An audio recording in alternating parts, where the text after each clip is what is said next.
تاکہ اس سے ہم چھٹکارا حاصل کریں۔ وہ ابھی حال ہی میں سیالکوٹ کی ایک فیکٹری میں سری لنکن مینیجر کو ڈنڈے مار مار کے ہلاک کیا گیا اور اس کے بعد اس کی نعش کو آگ لگا دی گئی۔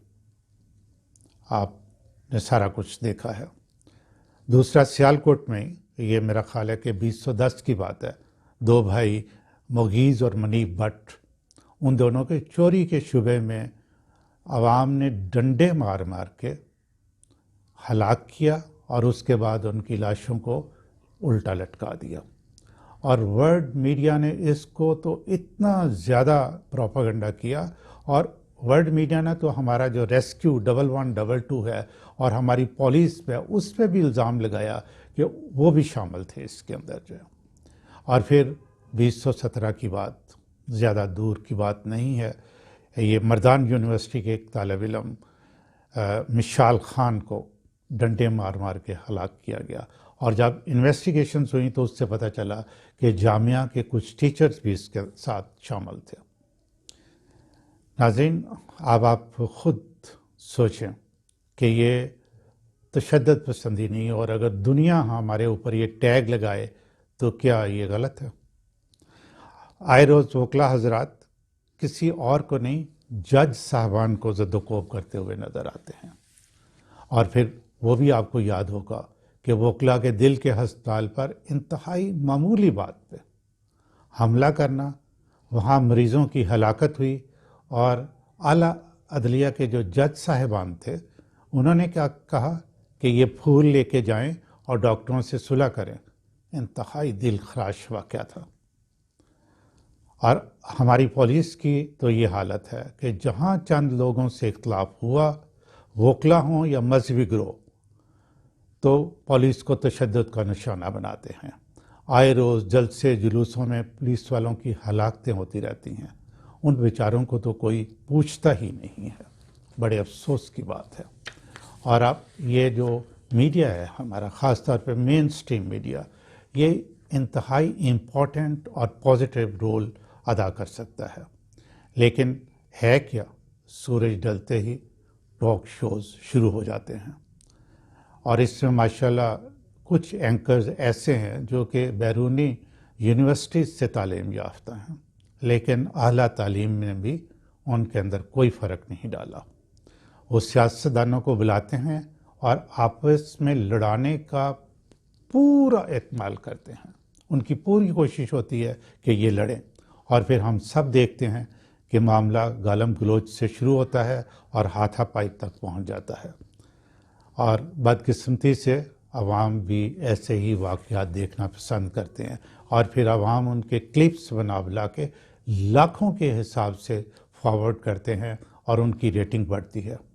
تو اب آپ دیکھیں کہ مین سٹریم میڈیا جو ہے یہ شدت پسندی اور تشدد پسندی کو فروغ دینے میں کتنا زیادہ کردار جو ہے وہ ادا کر رہا ہے۔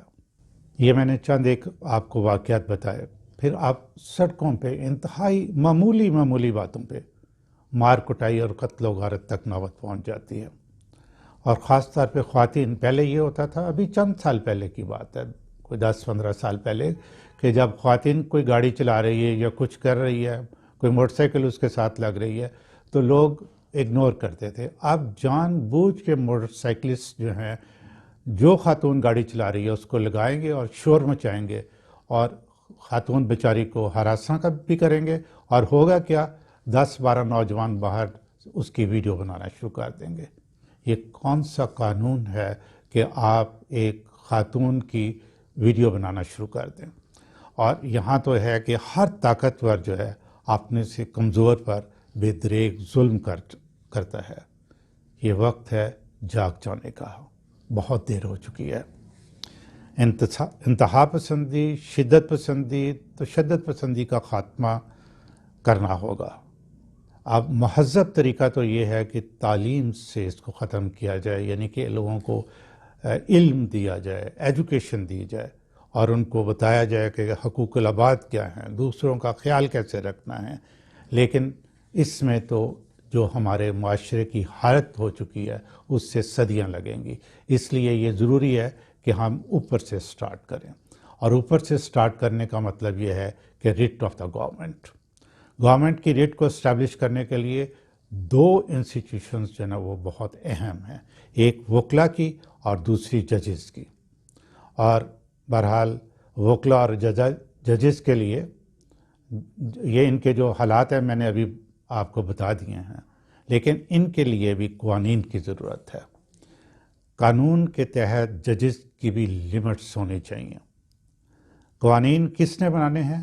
قومی اور صوبائی اسمبلیوں کے ممبران نے. اور وہ جو اسمبلیوں میں تشدد کرتے ہیں وہ تو آپ ٹیلی ویژن اسکرینس پہ دیکھتے ہی ہیں. ایک ممبر قومی assembly custodian of the house یعنی اسپیکر کو جا کے کہتا ہے کہ میں نے تمہیں جوتا مارنا ہے. تو اب آپ یہ دیکھیں کہ انہوں نے قوانین بنانے ہیں، جب ان کا اپنا ایٹیچیوڈ تشدد والا ہوگا تو وہ کیا قوانین بنائیں گا. ناظرین، پھر حل کیا ہے؟ ہر کوئی ایکولی طاقتور تو ہو نہیں سکتا، کیونکہ اگر ہر کوئی برابر کا طاقتور ہوگا تو تشدد پسندی تو ختم ہو جائے گی، پھر ایکسٹریمزم نہیں ہوگا. لیکن یہ بات ممکن نہیں ہے. ہمیں اس بات کا ادراک کرنا ہوگا کہ ہم اس وقت انتہائی نازک اور خطرناک موڑ پہ کھڑے ہیں. بیرونی دنیا ہمارے بارے میں کیا سوچ رہی ہے، ہمارے اندر کے حالات کیا ہیں، سارا کچھ آپ کے سامنے ہے. میری سجیشن یہ ہے، ہمیں اللہ کی اسکیم آف تھنگس سے سیکھنا ہوگا. اللہ نے 40 سال تک حضرت محمد صلی اللہ علیہ وسلم کی کردار سازی کی اور پھر دنیا کو بتایا کہ کریکٹر یہ ہوتا ہے، صادق اور امین. اور پھر 23 سال ان کے ذریعے جب نبوت دینے کے بعد لوگوں کو اپنا پیغام پہنچایا کہ اس طرح آپ نے اس دنیا میں رہنا ہے. تو اس کو ہمیں سامنے رکھتے ہوئے ہمیں کردار سازی کی طرف توجہ دینی چاہیے، اور پھر انصاف سے تمام لوگوں کو برابری کی بنیاد پر تعلیم، صحت اور روزگار کے مواقع مہیا کرنے ہوں گے. پھر توقع کی جا سکتی ہے کہ ہر کوئی اپنے اپنے دائرہ کار میں رہ کر اخلاقی اور ملکی قوانین پر سختی سے عمل کرے گا. اور ہمارے وطن عزیز میں جو گروہ بن چکے ہیں، خواہ وہ مذہب کے نام پر ہوں، پروفیشن کے نام پر ہوں یا اداروں کے نام پر ہوں، ان پر قانون کا نفاذ اسی طرح ہونا چاہیے جس طرح ایک عام شخص پر ہوتا ہے.